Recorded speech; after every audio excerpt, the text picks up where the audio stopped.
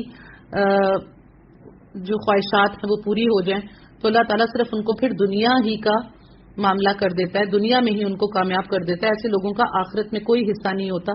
اللہ تعالیٰ کہہ رہے ہیں میرے پاس دنیا اور آخرت دونوں کا ثواب ہے. جیسے کہ خوبصورت دعا ہے جو کہ ہم عمرہ اور حج میں بھی اپنا جب طواف کرتے ہیں بیت اللہ کا تو ہم کیا دعا پڑھتے ہیں؟ ربنا آتینا فی الدنیا حسنۃ فی الآخرۃ حسنۃ وقنا عذاب النار. یعنی کہ ہم دنیا اور آخرت دونوں کا جو ہے وہ اللہ تعالیٰ سے ثواب مانگتے ہیں. تو اس لیے اللہ تعالیٰ سے دنیا اور آخرت دونوں کا ثواب مانگنا چاہیے، دونوں کی بھلائیاں مانگنی چاہیے، کیونکہ اللہ سننے والا ہے، خوب دیکھنے والا ہے، وہ دیکھتا ہے، جانتا ہے، سنتا ہے. تو ہم جو اس سے مانگیں گے وہ انشاءاللہ تعالیٰ ہمیں عطا بھی کرے گا. آیت نمبر 135 کا ترجمہ ہے اے ایمان والو عدل و انصاف پر مضبوطی سے جم جانے والے اور خوشنودی مولا کے لیے سچی گواہی دینے والے بن جاؤ، گو وہ خود تمہارے اپنے خلاف ہو یا اپنے ماں باپ کے یا رشتہ دار عزیزوں کے. وہ شخص اگر امیر ہو تو اور اگر فقیر ہو تو دونوں کے ساتھ اللہ کو زیادہ تعلق ہے، اس لیے تم خواہش نفس کے پیچھے پڑ کر انصاف نہ چھوڑ دینا، اور اگر تم نے کج بیانی یا پہلو تہی کی تو جان لو کہ جو کچھ تم کرو گے اللہ تعالیٰ اس سے پوری طرح باخبر ہے. دیکھیے بہت امپورٹنٹ آیت ہے سورہ نساء کی آیت نمبر 135. اسے بھی دلیل کے طور پر رکھ لیجئے. اکثر کر ہماری فیملیوں میں ایسا معاملہ آتا ہے، بہن بھائیوں میں، والدین میں، والدہ اکثر کر بہن بھائیوں میں سے کبھی جو ہے وہ تھوڑی سی ناانصافی کسی بچے کے ساتھ کر جاتی ہیں، کبھی ایک بچے کی سائڈ زیادہ لے لیتی ہیں، کبھی دوسرے کی نہیں لیتی ہیں، یا ناانصافی سے کام کر جاتی ہیں. تو ایمان والوں کو کیا کہا جا رہا ہے؟ ایمان والوں عدل و انصاف پر مضبوطی سے جم جانے والے اور خوش ندی مولا کے لیے سچی گواہی دینے والے بن جاؤ، چاہے وہ گواہی تمہارے اپنے حق میں خلاف جا رہی ہو، یا تمہارے ماں باپ کے یا رشتہ دار عزیزوں کے، یعنی کہ ماں باپ سے بڑھ کر کوئی بھی نہیں ہے. تو ماں باپ کا ذکر یہاں پر کر دیا گیا ہے. ٹھیک ہے، والوالدین، عربی کا ورڈ دیکھ لیں، چیک کر لیں، باقاعدہ ماں باپ کا ذکر کر دیا گیا ہے، اور باقی رشتہ داروں عزیزوں کا بھی سب آ گئے اس میں. ٹھیک ہے نا، پڑوسی ہوں، غیر ہوں، دوست یار ہوں، جو بھی سب آ گئے. آپ نے انصاف کی جب گواہی دینی ہے تو آپ نے یہ نہیں دیکھنا کہ آپ کے والدین کے حق میں جا رہی ہے یا ان کے خلاف جا رہی ہے. حق کی بات کرتے، اور حق کی بات آپ کیسے کریں گے؟ آپ کو کیسے پتا؟ آپ اپنے ماں باپ سے تو زیادہ بڑے نہیں ہیں، لیکن آپ کو حق کی بات کون بتائے گا؟ قرآن. آپ نے قرآن پڑھا ہوگا، خالی عربی میں نہیں. خالی آپ نے اگر حفظ کیا ہوا ہے تو آپ کوئی جو ہے وہ چیمپئن نہیں ہو گئے. آپ کو عربی میں حفظ کیا ہوا ہے، آپ کو کیا پتا قرآن کیا رہا ہے. جب آپ نے اس کو سمجھ کے پڑھا ہوگا، آپ کو ترجمے سے پتا چلا نا کہ جی چاہے ماں باپ کے بھی خلاف گواہی دیں تو دینے کی ضرورت پڑی تو دیں. تو ہمارے یہاں ایسا دیکھا جاتا ہے کہ اپنے رشتہ داروں کو اکثر کبھی میاں بیوی میں بھی جھگڑا ہو جاتا ہے، اور اگر لڑکی والے آتے ہیں اور لڑکے والے آتے ہیں تو لڑکی والے اپنی بیٹی کی سائڈ لے رہے ہوتے ہیں، لڑکے والے اپنے بیٹے کی سائڈ لے رہے ہوتے ہیں، جس کی وجہ سے معاملہ بجائے بننے کے خراب ہو جاتا ہے. اگر یہی دونوں اپوزٹ ایک دوسرے کا سائڈ لیں تو میں سمجھتی ہوں بہت سے گھر ٹوٹنے سے بن جائے. تو جو بھی حق سچ ہو اس وقت اپنے ماں باپ کے خلاف بھی گواہی دینے کا معاملہ آئے تو اسے دیں، لیکن اس کا بھی طریقہ ہے. آپ کو اللہ تعالیٰ نے یہ چھوٹ نہیں دے دی یہاں پر کہ آپ ماں باپ کے ساتھ بدتمیزی کرتے پھریں، ان کے ساتھ اونچی آواز میں چیخ کر بات کریں، یا آپ حق کو جو ہے وہ سخت طریقے سے ان کی جو ہے دل آزاری کرتے ہوئے بیان کریں. تو یہ الٹا آپ کو گناہ ہوگا، یہ آپ حق سچ کی گواہی نہیں دے رہے ہوں گے. آپ نے بھانپ لیا کہ والدہ یا والد حق پر نہیں ہے، خاموش ہو جائیے، اللہ سے دعا کیجیے. اس کے بعد علیحدگی میں، تنہائی میں بٹھا کر والد ہوں والدہ ہوں دونوں ہوں، ان سے بات کیجیے کہ دیکھیں امی جان یا والد صاحب، آپ اس وقت یہ بات کر رہے تھے، آپ نے یہ بات ٹھیک نہیں کی ہے، اللہ اور اس کے رسول کے حکم کے مطابق یہ بات اس طرح نہیں، اس طرح سے ہے. بہت پیار سے، بڑی محبت سے، جیسے بچوں کو سمجھایا جاتا ہے، بڑے ادب سے، بڑے احترام سے. ماں باپ کے لیے خاص کر میں یہ بتا رہی ہوں کیونکہ ایسے انسیڈنٹس میں نے دیکھے ہیں، اور اپنی فیملی میں بھی مجھے کچھ اتفاقات گزرے ہیں جس میں نے دیکھا کہ والدین کو بڑی غلط طریقے سے جو ہے وہ حق سچ بتایا گیا کہ آپ حق پر نہیں ہیں، لیکن اس کا طریقہ کار بہت غلط تھا، بہت ہی غلط تھا. یعنی کہ وہ اتنا غلط تھا کہ وہ الٹا جو ہے وہ ان کے لیے، اولاد کے لیے گناہ کا باقاعدہ ایک زمرہ بن گیا تھا. تو یہ بالکل نہیں ہونا چاہیے. والدین کو اگر آپ حق سچ کی گواہی دے رہے ہیں، بڑے طریقے کے ساتھ ان کو سمجھائیں، اس وقت سچی بات کر دیں. آپ سے والدین ناراض ہوتے ہیں، ان کو تنہائی میں بیٹھ کر بتائیں اللہ اور اس کے رسول کے حکم سے. اور اس وقت تک آپ نہ بولیں جب تک آپ کو گواہی دینے میں، حق سچ کی بات کہنے میں کوئی دلیل نہ پتا ہو. یعنی قرآن سے کوئی دلیل معلوم ہو آپ کو، حدیث سے کوئی دلیل معلوم ہو تو تب آپ بولیں. اب پتہ چلے آپ کو پتہ ہی نہیں ہے کسی بات کا، آپ کسی غلط جگہ کی سائڈ لے لیں تو وہ آپ کے علم میں ہو ہی نہ وہ بات. تو علم ہونے کے بعد جو ہے وہ آپ جو بھی حق سچ بات ہو اس کو پرکھ لیں گے، کیونکہ جب آپ کو قرآن اور حدیث کا علم ہوگا تو آپ کو پتہ ہوگا کہ حق پر کون ہے. تو اس میں آپ نے نہیں دیکھنا کہ آپ کی گواہی آپ کے ماں باپ کے خلاف جا رہی ہے، رشتہ داروں کے خلاف جا رہی ہے، کسی کے بھی خلاف جا رہی ہے. اس کے ساتھ اللہ تعالیٰ نے دوسرا معاملہ بھی بتا دیا کہ کوئی شخص امیر ہو یا فقیر ہو، دونوں کے ساتھ اللہ تعالیٰ کو زیادہ تعلق ہے. یعنی کہ فقیر ہو یا امیر ہو، اللہ تعالیٰ کے نزدیک دونوں برابر ہیں. اس لیے کسی مالدار کی مالداری کی وجہ سے اس کی سائڈ نہ لی جائے، نہ اس سے رعایت کی جائے، اور نہ کسی فقیر کے فقر اس کے یعنی کہ اور غریبی کے اندیشے سے بھی آپ سچی بات کہنے سے نہ رک جائیں. تو امیر اور غریب بھی اس میں برابر ہوں گے. جب انصاف کی بات کی جائے گی تو کسی امیر اور غریب کو بھی نہیں دیکھا جائے گا. اور اللہ تعالیٰ نے تیسری بات بھی بتا دی کہ تم خواہش نفس کے پیچھے پڑ کر انصاف نہ چھوڑ دینا. انسان کب چھوڑتا ہے؟ جو اپنے خواہش نفس، کیونکہ وہ دیکھ رہا ہوتا ہے کہ جہاں اس کا فائدہ ہے وہ وہاں کی سائڈ لیتا ہے. ٹھیک ہے نا، جی فلاں سے میری بہت محبت ہے، بڑی عقیدت ہے، بڑے فائدے بھی ہیں، یہاں سے جو ہے وہ مال شال بھی ملتا ہے، یہاں سے جو ہے وہ اور چیزیں بھی ہیں اور خیال بھی رکھا جاتا ہے، تو بھلے دوسرا حق پر ہے تو اس کی بات کو جو ہے وہ جھٹلا کر آپ نے اس کی سائڈ لے لی. نہیں، آپ کو جہاں سے 1 روپیہ بھی نہیں ملتا، آپ کا وہاں سے کوئی تعلق ہی نہیں ہے، لیکن حق بات جو آپ اپنے کانوں سے سن رہے ہیں، جتنی سمجھ رہے ہیں، جتنا قرآن و حدیث سے آپ کو علم ہے، آپ اس پر گواہی دیں گے، اس بات کو بتا دیں گے، بیان کر دیں گے، اور باقی کہیں گے کہ اللہ بہتر جانتا ہے، اللہ بہترین علم والا ہے، وہ ہم سب کو ہدایت دے. تو یہ معاملہ بھی ہے، اپنے نفس کو بیچ میں سے نکال کے اپنے نفس کا فائدہ یا نقصان ہٹا کر پھر آپ نے فیصلہ کرنا ہے. تو اللہ تعالیٰ نے فرمایا جان لو کہ جو کچھ تم کرو گے اللہ تعالیٰ اس سے بالکل باخبر ہے. الحمدللہ. تو آیت نمبر 136 کا ترجمہ ہے، اے ایمان والو اللہ تعالیٰ پر، اس کے رسول صلی اللہ علیہ وآلہ وسلم پر، اور اس کتاب یعنی قرآن پر جو اس نے اپنے رسول صلی اللہ علیہ وآلہ وسلم پر اتاری ہے، اور ان کتابوں پر جو اس سے پہلے اس نے نازل فرمائی ہیں، ایمان لاؤ. جو شخص اللہ تعالیٰ سے اور اس کے فرشتوں سے اور اس کی کتابوں سے اور اس کے رسولوں سے اور قیامت کے دن سے کفر کرے تو وہ بہت بڑی دور کی گمراہی میں جا پڑا. دیکھیے اللہ تعالیٰ ایمان والوں کو کہہ رہا ہے، یا ایھا الذین آمنوا، ٹھیک ہے نا، ایمان والوں سے کہا جا رہا ہے اللہ تعالیٰ پر، رسول صلی اللہ علیہ وآلہ وسلم پر، اس کتاب پر ایمان لے کر آؤ، اور اس سے پہلے جو کتابیں ہیں ان پر بھی ایمان لانا ہے.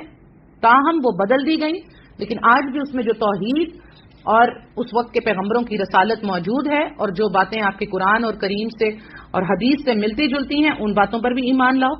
اور اللہ تعالیٰ نے یہ بھی فرما دیا جو اس کے مخالف کرے گا، یعنی کہ جو اللہ تعالیٰ پر، اس کے فرشتوں پر، اس کی کتابوں پر، اس کے رسولوں پر اور قیامت کے دن سے کفر کرے گا. کفر کا مطلب چھپائے گا، جھٹلائے گا، انکار کرے گا، تو وہ بڑی دور کی گمراہی میں جا پڑا. اچھا، میں اس بات فیل کرتی ہوں، دیکھتی ہوں کہ ہم قیامت کو بڑا دور جانتے ہیں اول تو، ٹھیک ہے، اور دوسرا ہمیں قیامت کا بالکل بھی خوف نہیں ہے. اس کی وجہ کیا ہے میں آپ کو بتاتی ہوں. پرسنلی اس کی وجہ یہ ہے کہ ہم قرآن کو نہیں پڑھتے. ہمیں قرآن سے اگر قیامت کا پتہ چل جائے کہ وہ کیا شے ہے تو آپ یقین کریں آپ کو ایسا لگے گا کہ جیسے کل قیامت ہونے والی ہے اور کل میں اللہ کے سامنے کھڑا جواب دے رہا ہوں گا. اور جب آپ کے اندر یہ خوف بیٹھ جاتا ہے نا تو آپ اپنے ہر عمل کو بڑا سوچ کے کرتے ہیں. اور غلطی جب آپ سے ہو جاتی ہے، کیونکہ اکثر کر غصہ چڑھوا دیتا ہے شیطان، کیونکہ شیطان سے ہی غصہ کا معاملہ تعلق ذرا گہرا ہے. وہ جب دیکھتا ہے کہ اور کسی طریقے سے یہ ہتھے نہیں چڑھ رہا تو غصہ چڑھوا دیتا ہے، اور غصے میں انسان وہ کام کر دیتا ہے. لیکن اگر اسے علم ہوتا ہے نا تو وہ فوراً اللہ سے توبہ کرتا ہے، اپنے غصے کی جو ہے وہ معافی مانگتا ہے، جس پر غصہ کیا ہوتا ہے اس سے بھی جا کے معافی مانگتا ہے. اکثر کر میرے ساتھ یہ معاملہ آتا ہے کہ میرے ماتحت جو میری ہیلپر ہے گھر میں، کبھی غصے میں ان کو میں کوئی باتیں سنا دیتی ہوں، تھوڑا سا کلاس لے لیتی ہوں، تو میں بس جاتی ہوں، وضو کرتی ہوں، نماز پڑھ کے آتی ہوں، اور مجھے بڑا دکھ ہوتا ہے نماز کے درمیان، اور میں واپس آتی ہوں اور میں اسے جو ہے گلے لگا کر اور اس سے معافیاں مانگنا شروع ہو جاتی ہوں. میں کہتی ہوں بس مجھے معاف کر دو، مجھے بس تھوڑی دیر کے لیے غصہ چڑھا تھا، اور مجھے اس سے پہلے کہ میں مر جاؤں، تم مر جاؤ اور مجھے معاف نہ کرو اور میں پکڑی جاؤں، تمہاری دل آزاری تو نہیں ہوئی ہے تمہارا یہ، تو میں فوراً کیا کرتی ہوں، کیونکہ انسان ہوں، فرشتہ تو ہوں نہیں جو میں آپ لوگوں کے سامنے اپنی بڑی تعریف کے پھول باندھوں. جہاں کہیں اچھی بات ہوتی ہے وہ بھی بتا دیتی ہوں کہ یہ اللہ کا احسان ہے مجھ پر، لیکن جہاں میری کوئی برائی ہے تو میں اس سے بھی چاہتی ہوں کہ وہ ہم سب میں ہی ہے، تو ہم اس کو کس طرح سے اس کی تلافی کریں. تو فوراً جو ہے علم والوں کا کام کیا ہوتا ہے کہ وہ اپنی برائی پر اڑ نہیں جاتے اور اللہ کے سامنے فوراً استغفار کرنے لگ جاتے ہیں. یہ بھی قرآن کی آیت ہے. تو کیا کریں کہ کوئی ایسی بات ہو گئی تو اس سے معافی مانگ لے. ہاں، تو بات یہ ہو رہی تھی کہ ہم قیامت کو نہیں جانتے، جس کی وجہ سے ہم بہت ساری غلطیاں کرتے ہیں. آپ 30واں پارہ پڑھیں قرآن کریم کا، آخری پارہ، اس میں آپ قیامت کا جو نقشہ کھینچا گیا آپ اسے پڑھیں گے نا، آپ یقین کریں آپ کی راتوں کی نیندیں جو ہے نا وہ بڑی ہولناک ہو جائیں گی. بڑا سوچ بچار ہو جائے گا آپ کو کہ یا اللہ یہ قیامت کا دن کیا. اور جب احادیث میں آپ وہ سارا معاملہ پڑھیں گے تو آپ کو ایسا لگے گا جیسے کل قیامت کا دن ہے اور آپ کو رزلٹ آؤٹ ہونے والا ہے، کل ملنے والا ہے. اور نبی صلی اللہ علیہ وسلم نے تو یہ فرمایا کہ ہر انسان کی موت اس کے لیے قیامت صغریٰ ہے. قیامت کبریٰ تو وہ ہے جب سور پھونکا جائے گا اور ساری کائنات کی جو ہے موت ہو جائے گی، یہاں تک کہ فرشتوں کی، ملکن موت کی بھی موت ہو جائے گی، سوائے اللہ کے کوئی نہیں ہوگا. لیکن جو قیامت صغریٰ ہے وہ ہر انسان کی موت اس کی قیامت صغریٰ. سمجھیں کہ اس وقت اس کا اس دنیا سے معاملہ ختم، فرشتے نظر آ گئے، جو ہے برزخ نظر آ گیا، دنیا کا معاملہ ختم ہو گیا، برزخ کا معاملہ شروع ہو گیا، تو وہ قیامت صغریٰ میں آپ کا معاملہ شروع ہو جاتا ہے. تو اس لیے قیامت کے اوپر جب آپ کو ایمان آ جائے گا نا تو آپ کو بڑا آسانی سے اپنے اعمال کو سنبھالنا آ جائے گا. اور اللہ تعالیٰ پر ایمان کافی نہیں ہے، اللہ تعالیٰ کے ساتھ اس کے رسول، اور ہر رسول نے آ کر آپ کو قیامت کے بارے میں بتایا ہے، ہر رسول نے اپنی امت کو قیامت کے بارے میں بتایا، ہر رسول نے دجال سے، اس کے فتنوں سے ڈرایا، اور نبی صلی اللہ علیہ وسلم نے دجال کی وہ باتیں بتا دی جو کسی اور پیغمبر نے بھی نہیں بتائی تھیں. وہ بھی کیونکہ ان کو جتنا علم بیچاروں کو تھا انہوں نے اتنا ہی علم دیا، اور نبی صلی اللہ علیہ وسلم کو اللہ تعالیٰ نے اس کا زیادہ علم دیا تاکہ یہ آخری امت ہے، اور اسی آخری امت کے بعد قیامت ہے، تو جو کچھ بھی ہوگا دجال جو ہے وہ اس وقت موجود ہو کے کرے گا، تو یہ امت زیادہ سے زیادہ اپنا بچاؤ کر سکے. لیکن افسوس کہ آج یہ امت احادیث سے اتنی دور ہے، ہمارے ممبروں پر کوئی معاملات نہیں ہوتے قیامت کے معاملے میں، دجال کے معاملے میں، اس کی نشانیوں کے معاملے میں. لوگوں کو یہاں تک نہیں پتا کہ قیامت کی 10 بڑی نشانیاں کون سی ہیں. آپ یقین کریں لوگوں کو نہیں پتا. تو کیا وجہ ہے؟ اور آپ کوئی 10 بالی ووڈ ہیرو یا ہیروئنس کے نام پوچھ لیں، وہ 10 سے کیا 100 تک بتا دیں گے. آپ کوئی بوتیک کے نام پوچھ لیں وہ بتا دیں گے. آپ کسی بھی چیز کے بارے میں پوچھ لیں، کھلاڑیوں کے نام پوچھ لیں، فٹ بال کے مشہور کھلاڑی کون ہے، کرکٹ کے کون ہے، 10 سے کیا 20 نام. لیکن قیامت کی 10 نشانیاں آپ پوچھیں، آپ کو 100 میں سے کوئی 5 لوگ ملیں گے جو آپ کو قیامت کی 10 نشانیاں بتائیں گے. تو وجہ کیا ہے؟ اسی لیے آج ہمارے علماء ہمیں ممبروں پر جمعے کے خطبوں میں قیامت اور اس کی نشانیوں سے ہم دور ہیں، جس کی وجہ سے ہمیں قیامت کا نہ ڈر ہے نہ خوف ہے. اور جب قیامت کا ڈر اور خوف نہیں ہوتا تو مرنے کا بھی خوف ختم ہو جاتا ہے، اور جب مرنے کا خوف ختم ہو جاتا ہے تو پھر آپ کو عذاب قبر کا خوف بھی ختم ہو جاتا ہے، جنت اور جہنم کا بھی تصور پھیکا پڑ جاتا ہے، اور جہنم کا اور قبر کے عذاب کا خوف بھی ختم ہو جاتا ہے. یہاں تک کہ ہم پھر یہ بحث کرتے ہیں کہ جی قرآن میں قبر کے عذاب کا تو کوئی ذکر ہی نہیں ہے، جبکہ سورہ مومن میں آیت نمبر 46 میں باقاعدہ عذاب قبر کا بہت بڑی دلیل موجود ہے. تو آیت نمبر 137 کا ترجمہ ہے: جن لوگوں نے ایمان قبول کر کے پھر کفر کیا، پھر ایمان لا کر پھر کفر کیا، پھر اپنے کفر میں بڑھ گئے، اللہ تعالیٰ یقیناً انہیں نہ بخشے گا اور نہ انہیں راہ ہدایت سمجھائے گا. اچھا، اس آیت سے ایک بات یہ بھی کہی جاتی ہے کہ اس سے مراد یہود ہیں، کیونکہ یہود جو ہے وہ حضرت موسیٰ علیہ السلام پر ایمان لائے اور بعد میں پھر حضرت عزیر علیہ السلام کا انکار کر دیا انہوں نے. پھر انہوں نے حضرت عزیر علیہ السلام پر ایمان لے آئے بعد میں، تو پھر حضرت عیسیٰ علیہ السلام کا انکار کر دیا، اور پھر کفر میں اتنے بڑھتے گئے کہ حتیٰ نبی صلی اللہ علیہ وسلم کی نبوت کا بھی انکار کیا. اور اس سے مراد منافقین بھی ہیں، چونکہ ان کا مقصد مسلمانوں کو نقصان پہنچانا ہوتا تھا، اس لیے وہ بار بار اپنی مسلمانی کا ایمان ہونے کا ڈھونگ رچاتے تھے. بالآخر کفر و ضلالت میں اتنے بڑھ گئے کہ ان کی ہدایت کی امید ہی منقطع ہو گئی، اور اللہ تعالیٰ نے انہیں گمراہوں میں ہی چھوڑ دیا. آیت نمبر 138 کا ترجمہ ہے: منافقوں کو اس امر کی خبر پہنچا دو کہ ان کے لیے دردناک عذاب یقینی ہے. دیکھیں پھر دوسری آیت میں بھی بات کو کلیئر ہو گیا کہ منافقوں، اس سے مراد 137 سے مراد منافق بھی ہیں، کہ منافق کیا کرتے تھے کہ صبح کو ایمان لے آتے تھے اور شام میں جو ہے پھر واپس کفر کی طرف لوٹ جاتے تھے، اس لیے تاکہ جو لوگ ایمان لا رہے ہوتے ہیں ان کو منتشر کریں، ان کو کنفیوز کریں کہ اسلام میں ضرور کوئی غلط بات ہے.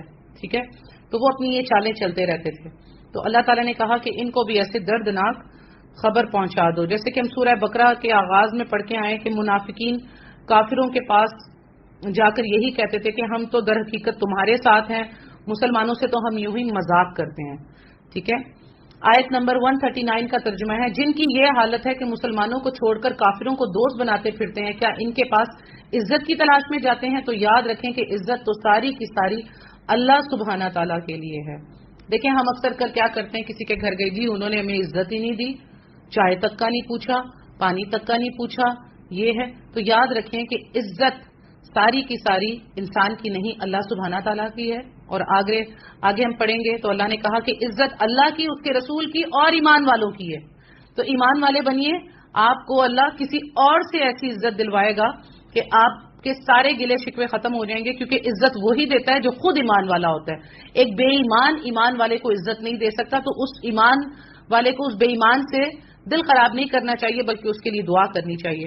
تو اللہ تعالیٰ یہ بتا رہے ہیں کہ اس وقت بھی پس منظر یہ ہوتا تھا کہ مسلمان جو ہے وہ ایمان والوں کو چھوڑ کر کافروں کو جب دوست بناتے تھے اور وہ ان کی وہ عزت نہیں کرتے تھے جو ان کو کرنی چاہیے. تو اللہ کہہ رہا ہے کہ عزت تمہیں اللہ ہی کے پاس ملے گی، یعنی کہ اللہ کی امان میں آؤ گے تو ہی تمہاری عزت ہوگی، ادروائز تمہاری عزت ان کافروں میں نہیں ہو سکتی. اسی لیے ہم بھی آج اللہ کی امان میں آئیں گے، قرآن و حدیث کی چھاؤں میں آئیں گے تو ہی ہمیں عزت ملے گی. اور جو عزت نہیں کرتے ان کو اللہ دور کر دے گا اور ایسے لوگوں کو آپ کے سامنے لے آئے گا جو آپ کو واقعی پیار بھی دیں گے، عزت بھی دیں گے، آپ کی اصلاح بھی کریں گے، آپ سے محبت بھی کریں گے، آپ کے برے وقت میں مدد بھی کریں گے، آپ کو اچھے مشورے بھی دیں گے، آپ کی اصلاح بھی کریں گے. آیت نمبر 140 کا ترجمہ ہے، اور اللہ تعالیٰ تمہارے پاس اپنی کتاب میں یہ حکم اتار چکا ہے کہ تم جب کسی مجلس والوں کو اللہ تعالیٰ کی آیتوں کے ساتھ کفر کرتے اور مذاق اڑاتے ہوئے سنو تو اس مجمع میں ان کے ساتھ نہ بیٹھو جب تک کہ وہ اس کے علاوہ اور باتیں نہ کرنے لگے، ورنہ تم بھی اس وقت انہی جیسے ہو جاؤ گے. یقیناً اللہ تعالیٰ تمام کافروں اور سب منافقوں کو جہنم میں جمع کرنے والا ہے. اللہم اجرنا من النار، اللہم اجرنا من النار، اللہم اجرنا من النار، آمین. دیکھیں یہ معاملہ بڑا ہمارا دیکھنے میں آتا ہے اور میں اپنے گروپ میں بھی اکثر کر دیکھ لی ہوتی ہوں. کبھی جنت کا مذاق اڑایا جا رہا ہوتا ہے، کبھی حوروں کا مذاق اڑایا جا رہا ہوتا ہے، کبھی میاں بیوی کے اتنے پاک پاکیزہ رشتے پہ جو ہے وہ طنز اور مذاق کا معاملہ بنایا جا رہا ہوتا ہے اور لطیفے بنا کر جو ہے گروپ میں شیئر کیے جا رہے ہوتے ہیں اور اس پر جو ہے وہ ہنسی کے کمنٹس ایک دوسرے کو دیے جا رہے ہوتے ہیں. دیکھیں یہ بہت ہی کفر کا معاملہ ہے. اللہ سبحانہ تعالیٰ نے یہاں پر آپ کو کہا ہے کہ کسی بھی مجلس میں ایسا ہو کہ وہاں اللہ تعالیٰ کی آیتوں کا، اللہ تعالیٰ کی آیتیں نہیں ہے کیا، ایک میاں بیوی کا حکم کہاں آپ کو سارے ملیں گے؟ قرآن میں ملیں گے نا کہ اللہ تعالیٰ نے ان دونوں کو پیدا کیا، ان کی جنس سے ہی ان کی بیویاں نکالی، ان کی بیویاں ان کی کھیتیاں ہیں، ان کو حق مہر، یہ سارے معاملات سب اللہ کی آیتوں میں ہے نا، یہ سارے رشتے اللہ کی آیتوں میں ہیں. اور پھر جو کچھ بھی اللہ تعالیٰ نے جنت جہنم ہر چیز کا ذکر قرآن کریم میں کیا ہے. اور پھر ہم جب ان کے اوپر مذاق اڑائیں گے، لطیفے بنائیں گے، اس مجلس میں ہم ایک گروپ بھی ایک مجلس ہی ہو گئی نا، کیونکہ سب اس میں اپنی بات کر رہے ہیں، ایک دوسرے کی بات سن رہے ہیں، ایک دوسرے سے بات کر رہے ہیں، تو ایک مجلس ہی ہو گئی ہے. تو یہ چیز جو ہے اس چیز کا بہت خیال رکھا کریں. اکثر کر یہ چیز جو ہے وہ بہت اب دیکھنے میں آتی ہے ہمارے اتنے گروپ میں بھی کہ میاں بیوی کے اوپر اور زیادہ تر بیویوں کو بڑا کرٹیسائز کیا جا رہا ہوتا ہے، عورت کو خاص طور پہ بڑا کرٹیسائز، اس کو ایک ایسی جنگلی مخلوق بنا کر پیش کیا جا رہا ہوتا ہے یا ایک وبال جان چیز بنا کے پیش کیا جا رہا ہوتا ہے جس سے مرد جان چھڑانا چاہ رہا ہے، جس سے مرد بے حد آوازار ہے، بے حد تنگ ہے. اس طریقے کی ڈی گریڈ عورتوں کو خاص طور پر میں دیکھتی ہوں کیا جاتا ہے، جس سے ایک سمجھدار عورت کو تو کوئی فرق نہیں پڑے گا، اس کو پتا ہے کہ میرا رب کون ہے، میرا مالک کون ہے، مجھے عزت کون دینے والا ہے، میں کس کے پاس سے آئی ہوں، کس کے پاس لوٹ کر جاؤں گی. یہ شوہر کا رشتہ صرف یہاں تک ہے، ایک امتحان ہے، مجھے اپنا یہ پورا کرنا ہے، چاہے دنیا جو بھی مذاق اڑاتی ہے بناتی رہے. تو ایک سمجھدار عورت جو دین جانتی ہے، جو قرآن اور حدیث جانتی ہے، وہ ان چیزوں کو اتنا سیریسلی نہیں لیتی. لیکن اس سے جو باقی دوسری عورتیں ہوتی ہیں وہ بہت دل برداشتہ ہو جاتی ہیں اور ان کی وجہ سے میں دل برداشتہ ہو جاتی ہوں اور پھر مجھے غصہ آ جاتا ہے اور پھر میں جو ہے وہ کئی دفعہ لیکچر بھی دے دیتی ہوں. تو یہ چیز کا بہت خیال رکھنا چاہیے کہ چاہے وہ شوہر ہو یا بیوی ہو، ڈی گریڈ کبھی بھی نہیں کرنا چاہیے. اور خاص طور پر ان رشتوں کا، جنت کا، اور اکثر کر جی وہ لطیفے ہوتے ہیں کہ جی ہم تو جہنم میں جائیں گے تو کم از کم وہاں پر ایشوریا رائے اور کٹرینہ کیف اور ان سے ملاقات ہو جائے گی، نعوذ باللہ استغفر اللہ. یعنی کہ ایسی گندی عورتوں کے لیے جہنم میں جانے کے لیے آج مسلمان تیار ہو جاتے ہیں اپنی باتوں سے. تو یہ سب کفر کے کلمات ہیں، ایسی باتیں بالکل نہیں کرنی چاہیے. اور اکثر کر جی جنت کی حوروں کے لیے جو ہے وہ باری باری آؤ، نمبر لگا کر آؤ، ایک ساتھ مت آؤ، بےہودہ قسم کی باتیں کی جاتی ہیں. تو ان سب چیزوں سے اجتناب کرنا چاہیے، اللہ سے ڈرنا چاہیے. اور اللہ تعالیٰ نے حکم دیا ہے کہ جب کوئی ایسی بات کر رہا ہو آپ وہاں سے الگ ہو جاؤ، اور جب وہ اس بات کو چھوڑ دیں تو پھر آپ ان میں آ کر بیٹھو اور اصلاح باتیں کرو، اصلاح کرو ان کی، اور ان کو سمجھاؤ کہ یہ باتیں کرنا غلط ہے. کیونکہ آپ کو امر بالمعروف اور نہی عن المنکر کا بھی حکم دیا گیا ہے، لیکن حکمت کے ساتھ کہ وہاں فتنہ نہ پھیل جائے، فتنہ نہ ہو جائے. کیونکہ بہت سے شیطان کے پیروکار بھی ساتھ ہوتے ہیں اور ہر انسان کے ساتھ شیطان ہوتا ہے. تو فتنے سے بچ کر بڑے آرام سے، بڑی حکمت سے اس چیز کو کلیئر کیا جائے تو اس کے علاوہ اور بھی جہاں کفر و شرک کی بات ہو رہی ہو، قبر پرستی کی بات ہو رہی ہو، بدعتیں کرنے کی بات ہو رہی ہو، تو وہاں بھی بڑی حکمت کے ساتھ آپ جواب دیں، ان لوگوں کو سمجھائیں، اور اگر فتنہ پھیلنے کا اندیشہ ہو تو آپ وہاں سے اٹھ کر چلے جائیں۔ لیکن آپ وہاں پر بیٹھے ہوئے ہیں اور لوگ وہاں کفر کر رہے ہیں، شرک کر رہے ہیں اور بدعات کر رہے ہیں، تو آپ کا وہاں بیٹھے رہنا جو ہے وہ آپ کے لیے مصیبت ہو جائے گا کہ آپ حق سچ جانتے ہوئے وہاں پر خاموش بیٹھے رہے، یہ بھی غلط ہے۔ یا تو وہاں سے اٹھ کر چلے جائیں، اور یا پھر ہمت ہے تو اسے زبان سے روکیں، کیونکہ نبی صلی اللہ علیہ وسلم کی حدیث ہے کہ اگر برائی دیکھو تو اس کو اپنے ہاتھ سے روکو، ہاتھ سے نہیں تو زبان سے روکو، اور اگر زبان سے نہیں تو دل میں اس کو کم سے کم برا جانو اور وہاں سے چلے جاؤ۔ تو یہ معاملہ جو ہے اس چیز کو ذہن میں رکھیں۔ اللہ تعالیٰ نے کہا تمام کافروں اور سب منافقوں کو جہنم میں جمع کرنے والا ہے، تو یہ منافقت سے جو ہے وہ باز اللہ ہمیں رکھے، اس منافقت سے ہمیں بچا کر رکھے کہ ہم جو ہے ادھر بھی پورے پڑ جائیں ادھر بھی پورے پڑ جائیں، تو ایسا نہ ہو۔ اللہ سبحانہ تعالیٰ ہمیں اپنے حفظ و امان میں رکھے۔ الحمدللہ رب العالمین۔ آج ہم لوگوں نے سورہ نساء کی آیت نمبر 140 تک ترجمہ اور تفسیر کیا۔ اللہ سبحانہ تعالیٰ سے دعا ہے کہ جو حق سچ بات میں نے کی اللہ تعالیٰ اسے ہمارے دلوں میں ڈال دے، اور جو بات حق سچ نہیں کی اللہ تعالیٰ اسے میرے دل سے اور آپ کے دل سے اور دماغ سے نکال دے، اور جو حق بات کی ہے اسے دلوں میں ڈال دے۔ اللہ تعالیٰ ہمیں اس قرآن پر، نبی صلی اللہ علیہ وسلم کی صحیح سنت اور حدیث پر عمل کرنے کی، اس کو آگے پہنچانے کی توفیق عطا فرمائے، اور اللہ سبحانہ تعالیٰ ہمیں اس سے ہدایت کو قبول